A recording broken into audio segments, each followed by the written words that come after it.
ಬಾಯ್ ನ್ಯೂಸ್ಗೆ ಸ್ವಾಗತ.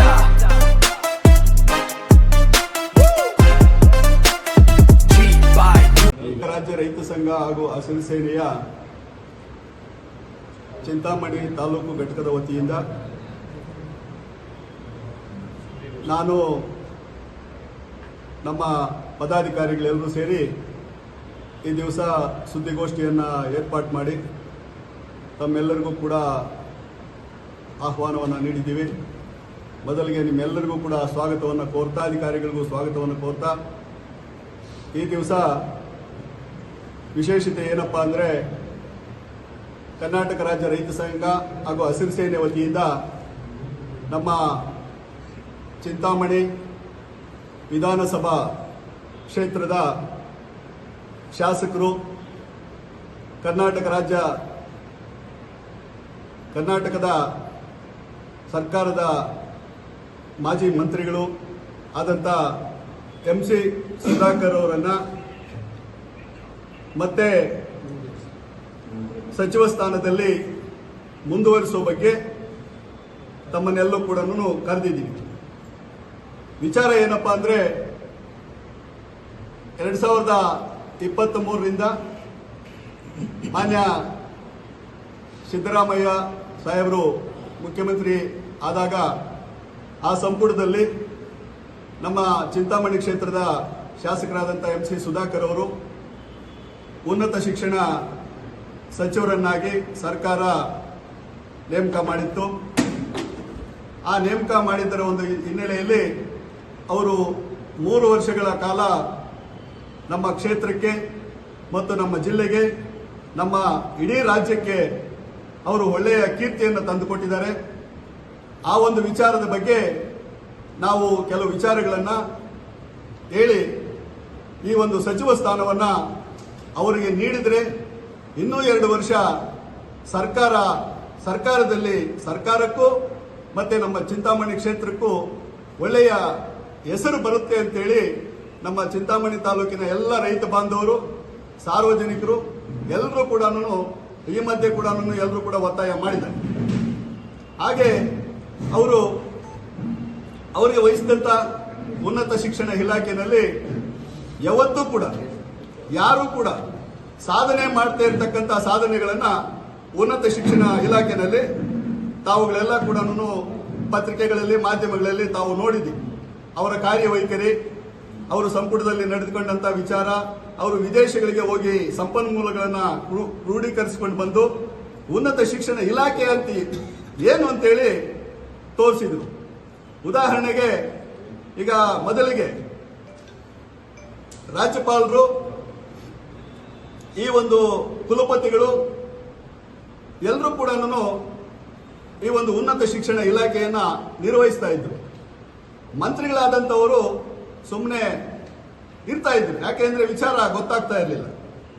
ಆ ಒಂದು ಇವರು ಒಳ್ಳೆ ವಿದ್ಯಾವಂತರು, ಬುದ್ಧಿವಂತರು, ಡಾಕ್ಟರ್ ಆಗಿರೋದ್ರಿಂದ ಆ ಒಂದು ಉನ್ನತ ಶಿಕ್ಷಣ ಇಲಾಖೆಯನ್ನು ಬಹಳ ನಿಷ್ಠೆಯಿಂದ ಸರ್ಕಾರಕ್ಕೆ ಹೆಸರು ಬರುವ ರೀತಿಯಲ್ಲಿ ಮಾಡಿದ್ದಾರೆ.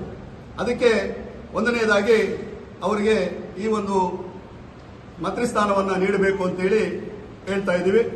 ಮತ್ತೆ ನಮ್ಮ ಜಿಲ್ಲಾ ಉಸ್ತುವಾರಿಯಾಗಿ ಯಾವುದೇ ಅನುದಾನಗಳನ್ನು ತಾರತಮ್ಯ ಮಾಡದೆ ಪ್ರತಿಯೊಂದು ತಾಲೂಕಿಗೂ ಕೂಡ, ಈಗ ಸಿಡ್ಲಘಟ್ಟದಲ್ಲಿ ಸಿಲ್ಕ್ ಒಂದು ಇದಾಗಿರ್ಬೋದು, ಸಿಲ್ಕ್ ಪಾರ್ಕ್ ಆಗಿರ್ಬೋದು, ಹೈಟೆಕ್ ರೇಷ್ಮೆ ಮಾರ್ಕೆಟ್, ಮತ್ತೆ ಚಿಕ್ಕಬಳ್ಳಾಪುರದಲ್ಲಿ ಒಂದು ಕ್ರೀಡಾಂಗಣ ಇರ್ಬೋದು, ರಸ್ತೆಗಳಿರ್ಬೋದು, ಮತ್ತೆ ಮುಖ್ಯವಾಗಿ ರೈತರಿಗೆ ಬೇಕಾಗಿರ್ತಕ್ಕಂಥದ್ದು ಹೂವಿನ ಮಾರ್ಕೆಟ್ಗೆ ಒಳ್ಳೆಯ ಒಂದು ಸ್ಥಳವನ್ನು ನಿಗದಿ ಮಾಡಿ ರೈತರಿಗೆ ಅನುಕೂಲ ಮಾಡಿದ್ದಾರೆ. ಇನ್ನು ಗೌರಿಬಿದನೂರು ಆಗ್ಬೋದು, ನಮ್ಮ ಬಾಗೇಪಲ್ಲಿ ಆಗ್ಬೋದು, ಇನ್ನು ಚಿಕ್ಕ ಈಗ ಹೊಸದಾಗಿ ತಾಲೂಕುಗಳಾಗಿರ್ತಕ್ಕಂಥ ಚೇಳೂರು,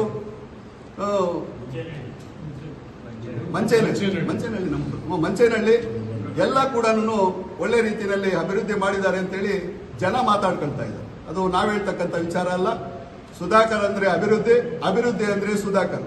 ಚಿಂತಾಮಣಿ ವಿಚಾರಕ್ಕೆ ಬಂದಂತ ಸಂದರ್ಭದಲ್ಲಿ ಚಿಂತಾಮಣಿನಲ್ಲಿ 3 ವರ್ಷಗಳ ಅವಧಿನಲ್ಲಿ ಅವರ ಕನಸುಗಳು ಏನೇನಿತ್ತೋ ಅದು ಒಂದು 75% ಭಾಗ ಚಿಂತಾಮಣಿ ಕ್ಷೇತ್ರದ ಜನರಿಗೆ ಮತ್ತೆ ಚಿಂತಾಮಣಿ ಕ್ಷೇತ್ರಕ್ಕೆ ಈಗ ರಸ್ತೆಗಳಾಗಿರ್ಬೋದು, ಈಗ ಅವರು ಆದ್ಯತೆಯ ಮೇರೆಗೆ ಎಲ್ಲಿ ಎಲ್ಲಿ ರಸ್ತೆಗಳು, ಕುಡಿಯೋ ನೀರು, ರಸ್ತೆಗಳು, ಎಲ್ಲೆಲ್ಲಿ ಏನೇನು ಅನಾನುಕೂಲ ಇದೆಯೋ ಅದನ್ನೆಲ್ಲ ಕೂಡ 3 ವರ್ಷದಲ್ಲಿ ಯಾರು ಕೂಡ ಅವರನ್ನ ಇಂಥದ್ದಿಲ್ಲ ಅಂತೇಳಿ ಯಾರು ಕೂಡ ಹೇಳಲಿಲ್ಲ.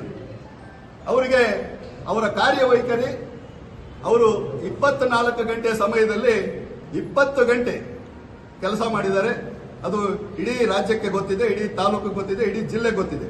ಮತ್ತೆ ಇದು ನಮ್ಮ ಇಂಜಿನಿಯರಿಂಗ್ ಕಾಲೇಜ್. ಈಗ ಎಷ್ಟೋ ಮಕ್ಕಳು, ಈಗ ನನ್ನ ಅನುಭವನೂ ಹೇಳ್ತೀನಿ, ನನ್ನ ಮಗನಿಗೆ ಇಂಜಿನಿಯರಿಂಗ್ ಮಾಡಿಸ್ಬೇಕು ಅಂತ ಹೇಳಿ 12 ವರ್ಷದ ಹಿಂದ್ಗಡೆ ಬೆಂಗಳೂರಲ್ಲಿ ಮಲ್ಲೇಶ್ವರಂ ಇದರಲ್ಲಿ ಬೋರ್ಡ್ ನೋಡ್ಕೊಂಡು ಇರ್ತಾ ಇದ್ವಿ, ಯಾವ ಕಾಲೇಜ್ ಸಿಗುತ್ತೆ ಅಂತೇಳಿ. ಆಗಿನ ಸಿಸ್ಟಮ್ ಪ್ರಕಾರ ಹೀಗೆ CET. ಈಗ ಅದು ಮೊಬೈಲಲ್ಲೇ ನಿನ್ಗೆ ಯಾವ ಕಾಲೇಜ್ ಬೇಕು, ಯಾವುದು ಆದ್ಯತೆ ಮೇರೆಗೆ ಈಗ ನಮ್ಮ ಚಿಂತಾಮಣಿನಲ್ಲೇ ಬಡವರಿಗೆ ಮತ್ತೆ ಮಾಧ್ಯಮ ವರ್ಗದವರಿಗೆ ಎಲ್ರಿಗೂ ಕೂಡ ಚಿಂತಾಮಣಿನಲ್ಲಿ ಒಂದು ಉನ್ನತ ಶಿಕ್ಷಣ ಕಾಲೇಜ್ ಮಾಡಿದ್ದಕ್ಕೆ ಎಲ್ರಿಗೂ ಕೂಡ ಉಪಯೋಗ ಆಯಿತು. ಮತ್ತೆ ಈಗ ಪಾಲಿಟೆಕ್ನಿಕ್ ಇರ್ಬೋದು, ಮತ್ತೆ ಕಾಲೇಜುಗಳು ಈಗ ಇಂಟರ್ನೆಟ್ ಈ ಒಂದು ಕಾಲಕ್ಕೆ ತಕ್ಕಂಗೆ ಕಾಲೇಜುಗಳ ಒಂದು ಶೇಪೇ ಚೇಂಜ್ ಆಗ್ಬಿಟ್ಟಿದೆ. ಈಗ ನಮ್ಮ ಪಕ್ಕದಲ್ಲೇ ಇಲ್ಲಿ ಕಾಲೇಜು, ಈಗ ನಾವು ಎಲ್ಲ ಕೂಡ ಓದಂತ ಕಾಲೇಜು, ಫಸ್ಟ್ ಗ್ರೇಡ್ ಕಾಲೇಜು. ಈಗ ಅದರ ಒಂದು ರೂಪರೇಷೆಗಳೇ ಚೇಂಜ್ ಆಗ್ಬಿಟ್ಟಿದೆ. ಆ ಕಾಲೇಜಿಗೆ ಗುರುತು ಸಿಗೋದಿಲ್ಲ. ಈಗ ಎಲ್ಲ ಕೂಡ ಬೆಂಗಳೂರಲ್ಲಿ ಯಾವ ರೀತಿ, ಬೇರೆ ರಾಜ್ಯಗಳಲ್ಲಿ ಯಾವ ರೀತಿ ಇರ್ತದೋ, ದೊಡ್ಡ ದೊಡ್ಡ ನಗರಗಳಲ್ಲಿ ಯಾವ ರೀತಿ ಇರ್ತದೋ ಆ ರೀತಿಯಲ್ಲಿ ಕಾಲೇಜುಗಳನ್ನು ಕೂಡ ಮಾಡ್ತಾ ಇದ್ದಾರೆ. ಮತ್ತೆ ಸ್ಟೇಡಿಯಮ್ಮು, ಮತ್ತೆ ಈಗ ಅಲ್ಲಿ ಹೊಸದಾಗಿ ಅಲ್ಲೊಂದು ಸ್ಟೇಡಿಯಂ ಮಾಡ್ತಾ ಇದ್ದಾರೆ, ಕ್ರಿಕೆಟ್ ಸ್ಟೇಡಿಯಂ ಅಂತ ಹೇಳ್ಬಿಟ್ಟು. ಮತ್ತೆ ಎಲ್ಲ ಹಾಸ್ಪಿಟಲ್, ಮುಖ್ಯವಾಗಿ ಹಾಸ್ಪಿಟಲ್ ಇಡೀ ಜಿಲ್ಲೆನಲ್ಲೇ ಮಾದರಿಯಾದಂತ ಒಂದು ಆಸ್ಪತ್ರೆಯನ್ನ ಮಾಡಿದ್ದಾರೆ. ಎಲ್ಲದಕ್ಕೂ ಕೂಡ ಈಗ ಇನ್ನೊಂದು ಎಲ್ಲಾ ಕಾರ್ಯಕ್ರಮಗಳನ್ನ ಕೂಡ ಅಂಬೇಡ್ಕರ್ ಭವನದಲ್ಲೇ ಮಾಡಬೇಕು. ಜಾತ್ಯತೀತವಾಗಿ ಎಲ್ಲ ಇವ್ರಿಗೂ ಕೂಡ ಅಂಬೇಡ್ಕರ್ ಭವನ 19 ಕೋಟಿ ವೆಚ್ಚದಲ್ಲಿ ಈಗ ಅದು ಕಾಮಗಾರಿ ಮುಗೀತಾ ಬಂದಿದೆ. ಇನ್ನು ಮುಂದಿನ ದಿನಗಳಲ್ಲಿ ಕಾರ್ಯಕ್ರಮಗಳು ನಮ್ಮ ತಾಲೂಕವರೆಲ್ಲ ಕೂಡ ಅಲ್ಲೇ ಮಾಡ್ಕೊಂಡು ಹೋಗ್ಬೋದು. ಮತ್ತೆ ಇದು ಪ್ರೈವೇಟ್, ಈಗ ಬಸ್ಸುಗಳೆಲ್ಲ ಕೂಡ ಎಲ್ಲ ಕಡೆ ಅಡ್ಡಾದಿಡ್ಡಿಯಾಗಿ ಚಿಂತಾಮಣಿನಲ್ಲಿ ನಿಲ್ಲಿಸ್ತಾ ಇತ್ತು. ಅದಕ್ಕೆ ಈಗ ರಾಮಕುಂಟೆನಲ್ಲಿ ಒಂದು ಹೈಟೆಕ್ ಒಂದು ಬಸ್ ಸ್ಟ್ಯಾಂಡ್ ಅನ್ನ ಅಲ್ಲಿ ಕೂಡ ನಿರ್ಮಾಣ ಆಗ್ತಾ ಇದೆ. ಮತ್ತೆ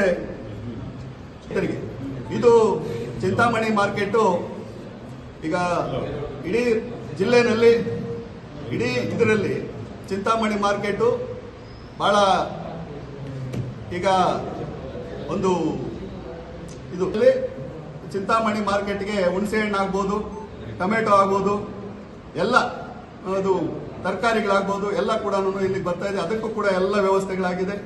ಮತ್ತೆ ಟೌನ್ಶಿಪ್ದು ಈಗ ಪ್ರತಿಯೊಂದು ರಸ್ತೆನಲ್ಲೂ ಕೂಡ ಫುಟ್ಪಾತ್, ಮುಖ್ಯವಾಗಿ ರಾತ್ರಿ ಕೂಡ ಮಾತಾಡಿದ್ವಿ ಯಾವುದೋ ಒಂದು ವಿಚಾರಕ್ಕೆ. ಫುಟ್ಪಾತ್ಗಳ ಒತ್ತುವರಿಯನ್ನ ಯಾವುದೇ ತಾಲೂಕಲ್ಲಿ, ಯಾವುದೇ ಇದರಲ್ಲಿ ಮುಲಾಜಿಲ್ಲದೆ ಫುಟ್ಪಾತ್ ಅನ್ನ ಒತ್ತುವರಿ ಮಾಡಿರ್ತಕ್ಕಂಥದ್ದು ನಮ್ಮ ಚಿಂತಾಮಣಿ ಕ್ಷೇತ್ರದಲ್ಲಿ. ಯಾಕೆಂದ್ರೆ ಸುಮಾರು ಜನ ಸಾವನ್ನಪ್ಪಿದ್ರು. ಚಿಂತಾಮಣಿ ನಾವೇ ಒಂದು ತಮ್ಮನ್ನೆಲ್ಲ ಕರೆದು ಒಂದು ಪ್ರೆಸ್ ಮೀಟ್ ಮಾಡಿದ್ವಿ. ಏನು ಈಗ ಚಿಂತಾಮಣಿನಲ್ಲಿ ಅದೇ ನಗರದಲ್ಲಿ ಜಾಸ್ತಿ ಆಗ್ತಾ ಇದೆ ಅಂತೇಳಿ. ಹೌದು, ಅದಕ್ಕೆ ಸ್ಪಂದಿಸಿ ಒಂದು 2-3 ದಿನದಲ್ಲಿ ಫುಟ್ಪಾತ್ಗಳನ್ನೆಲ್ಲ ಕೂಡ ಒತ್ತುವರಿ ಮಾಡಿ ಅದಕ್ಕೆ ಒಂದು ರೂಪರೇಷೆಯನ್ನ ಕೊಡ್ತಾ ಇದ್ದಾರೆ. ಮತ್ತೆ ರೈತರಿಗೆ ಈಗ ಚೆಕ್ ಡ್ಯಾಮ್ಗಳು, ಸುಮಾರು 10 ಚೆಕ್ ಡ್ಯಾಮ್ಗಳು, ದೊಡ್ಡ ಚೆಕ್ ಡ್ಯಾಮ್ಗಳು, ಅದನ್ನ ರೈತರು ಈಗ ಮಳೆ ಬಂದ್ರೆ ಅದರಲ್ಲಿ ನೀರು ಹಿಂಗಿಬಿಟ್ಟು ರೈತರಿಗೆ ಬಹಳ ಅನುಕೂಲ ಆಗ್ತದೆ. ಇನ್ನು 10 ಚೆಕ್ ಡ್ಯಾಮ್ಗಳು ಕಾಮಗಾರಿ ನಡೀತಾ ಇದೆ. ಮತ್ತೆ ಈ KC ವ್ಯಾಲಿ, HN ವ್ಯಾಲಿ, ಅದರ ಬಗ್ಗೆ ನಮಗೆ ಬಹಳ ಹೆಮ್ಮೆ ಇದೆ. ಯಾಕೆಂದ್ರೆ 3ನೇ ಹಂತದಲ್ಲಿ ಇದು ಮಾಡಬೇಕು ಅಂತೇಳಿ ಎಲ್ಲರೂ ಒತ್ತಾಯ ಮಾಡ್ತಾ ಇದ್ದಾರೆ. ಅದಕ್ಕೆ ನಮ್ಮ ಸ್ವಾಗತ ಇದೆ, ಅದು ಅವರು ಕೂಡ ಸ್ವಾಗತ ಇದೆ. ಆದರೆ ಸರ್ಕಾರದಲ್ಲಿ ಸ್ವಲ್ಪ ಇದಿರೋದ್ರಿಂದ ಅದನ್ನು ಮುಂದಿನ ದಿನಗಳಲ್ಲಿ ಮಾಡಬೇಕು ಅಂತಿದ್ದಾರೆ. ಈಗ ನಮ್ಮ ತಾಲೂಕಲ್ಲಿ ಒಂದು 50 ಕೆರೆಗಳು ಬಿಟ್ರೆ ಪೂರ್ತಿ ಎಲ್ಲ ಕೆರೆಗಳಿಗೂ ಕೂಡ HN ವ್ಯಾಲಿ, KC ವ್ಯಾಲಿ ನೀರು ಹರಿಯೋದಕ್ಕೆ ಒಂದು ಎಲ್ಲ ವ್ಯವಸ್ಥೆಯನ್ನ ಕೂಡ ಮಾಡಿದ್ದಾರೆ. ಈಗ ನಾನು ಏನೇನಪ್ಪ ಹೇಳೋದು ಅಂದ್ರೆ, ನಮ್ಮ ಕೋಲಾರ ಚಿಕ್ಕಬಳ್ಳಾಪುರ ಜಿಲ್ಲೆಗೆ ಶಾಶ್ವತವಾದಂತ ನೀರು ಬರದೇ ಇದ್ರು ಕೂಡ 10 ವರ್ಷಗಳ ಹಿಂದೆ ಇದ್ದಂತ ನೀರಿನ ಕ್ಷಾಮ ಈಗ ನಮ್ಮ ಜಿಲ್ಲೆಯಲ್ಲಿ ಇಲ್ಲ. ಯಾಕೆಂದ್ರೆ KC ವ್ಯಾಲಿ, HN ವ್ಯಾಲಿ ನೀರು ಬಂದ ಮೇಲೆ ನಮ್ಮ ತಮಿಳುನಾಡಿಂದ ಬೋರ್ವೆಲ್ಗಳು ಬಂದ್ರೆ ನಮ್ಮ ಹಳ್ಳಿಗಳಲ್ಲಿ ಅವ್ರು ಹಾಕಿದ್ರು ಬೋರು ಅಂತೇಳಿ ಇವ್ರು ಹಾಕಿದ್ರು ಬೋರು ಅಂತೇಳಿ ಅವರು ಬೇಸಿಗೆ ಕಾಲ ಬಂತು ಅಂದ್ರೆ ಬೋರ್ವೆಲ್ ಊರಿಂದ ಆಚೆ ಕಡೆ ಹೋಗ್ತಾ ಇರಲಿಲ್ಲ. ಈಗ 5-6 ವರ್ಷಗಳಿಂದ ಈಚೆ ಯಾವುದೇ ಒಂದು ಇದಾದ್ಮೇಲೆ ಒಂದು 7-8 ವರ್ಷಗಳಿಂದ ಬೋರ್ವೆಲ್ಗಳೇ ಕಡಿಮೆ ಆಗ್ಬಿಟ್ಟೆ. ಏನು ಬೋರ್ವೆಲ್ಗಳು ಅಂದ್ರೆ ಮಿಷನ್, ಇದು ಬೋರ್ ಹಾಕ್ತಕ್ಕಂಥದ್ದು ರಿಗ್ಗಳು ಅವು ಕಾಣಿಸೋದೇ ಕಡಿಮೆ. ಯಾಕೆಂದ್ರೆ ನೀರಿಗೆ ನಮ್ಗೆ ಅಷ್ಟು ಒಂದು ತೊಂದರೆ ಹಾಹಾಕಾರ ಇತ್ತು ನಮ್ಮ 2 ಜಿಲ್ಲೆಗಳಲ್ಲಿ. ಅದನ್ನು ಕೂಡ KC ವ್ಯಾಲಿ ಮತ್ತು HN ವ್ಯಾಲಿ ಮಾಡಿ ಅದನ್ನ ನೀಗಿಸಿದ್ದಾರೆ. ಮತ್ತೆ ಶರಾವತಿ ಒಂದು ಇದನ್ನ ಕೂಡ ಈಗ ಪ್ಲಾನ್ ಮಾಡ್ತಾ ಇದ್ದಾರೆ. ಕೃಷ್ಣಾ ನದಿ ನೀರಿಗೂ ಕೂಡ ಪ್ಲಾನ್ ಮಾಡ್ತಾ ಇದ್ದಾರೆ. ಈ ಎಲ್ಲ ಒಂದು ಮತ್ತೆ